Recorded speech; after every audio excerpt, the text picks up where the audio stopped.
Okay, so what if I told you that a modern day polymath and an ancient mystic, we're talking people separated by centuries and entire cultures, somehow stumbled upon the exact same blueprint for reality?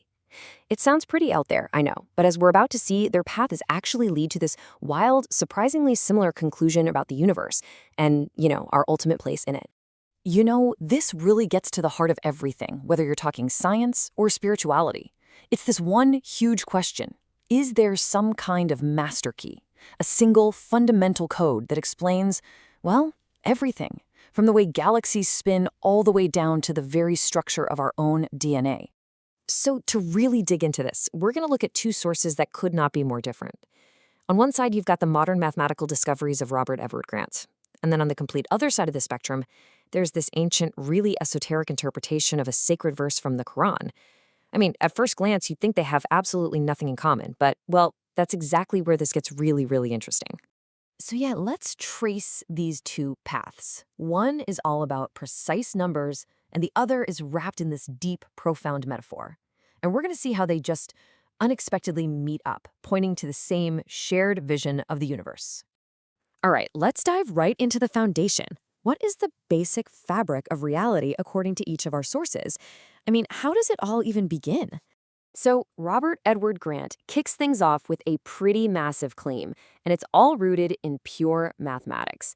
He basically says that one single, elegant formula is the starting point for, well, all of creation. And here it is. Looks simple, right? It's just the equation for a hyperbola. But according to Grant, this formula is the key. It's what unlocks 7 fundamental geometric patterns. We're talking about a specific set of right triangles that are like the Lego bricks for everything, from the laws of physics all the way to the harmonies in music. Pretty wild. Okay, so now let's completely switch gears, from math to metaphor. The mystical text doesn't use an equation to describe the foundation of reality. No, it uses this incredibly powerful image, a huge, primordial void, something as deep and dark as a pitch-black, moonless night. And just to be clear, this night of decree, it's not like a literal 24-hour period. It's more of a conceptual canvas, the space of pure potential. The absolute nothingness from which everything, and I mean everything, emerges. So the text lays out this process, right? It says that on this dark canvas, these hidden lines are drawn, almost like an artist's first faint sketch. And if you could actually see them, these lines would form this incredibly intricate and sacred pattern. And here it is. This is our first huge point of convergence. It's amazing. It doesn't matter if you get there through Grant's 7 mathematical keys or if it's revealed on the mystic's dark canvas. Both systems point directly to the flower of life. They both say this is the fundamental geometric blueprint of the entire universe. Okay, so if this universal blueprint is real, the next logical question is, how do we access it? How does a person actually tap into this cosmic code and understand it? Well, for Grant, the whole process isn't about inventing anything new. It's all about memory.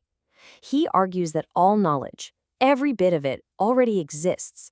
So those moments of genius we have, they're actually just us remembering something our souls already knew, a total mind shift.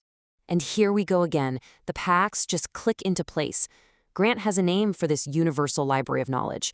He calls it the infrasonic field, or you might have heard of it as the Akashic Record. Basically, a cosmic database of everything. And the mystical texts? It describes the exact same journey, but inward, with that famous line, "To know your Lord, you have to first know yourself." So this is the really crucial point.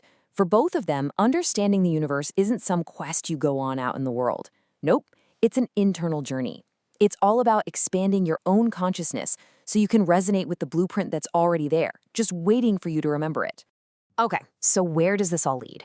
What's the end game of this journey of remembering? What does the final, fully evolved version of a human look like? Someone who is totally aligned with this cosmic code. Well, according to Grant's framework, humanity is evolving towards something he calls 36-strand DNA. And this isn't just some biological upgrade. The activation is supposed to unlock latent abilities that, let's be honest, we would call superpowers. We're talking things like telepathy, even levitation. And you're not going to believe this, but the mystical text describes a parallel state. It's called samdaniya, and it's a state of such intense spiritual purity and alignment that the person basically achieves a kind of divine self-sufficiency. Their will becomes a perfect one-to-one reflection of the Creator's will. So, look, it doesn't matter what you call it. Activating DNA, achieving spiritual purity, the destination is exactly the same. It's a state of being that operates way beyond the known limits of humanity. We're talking godlike capabilities here. And this right here, brings us to the most staggering conclusion of all, the ultimate point where these two worldviews meet. This is where it all snaps into focus. And the mystical text is incredibly explicit about this. It doesn't just hint at it.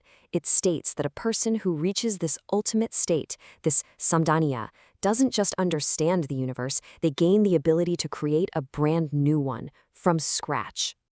I mean, just look at this side by side.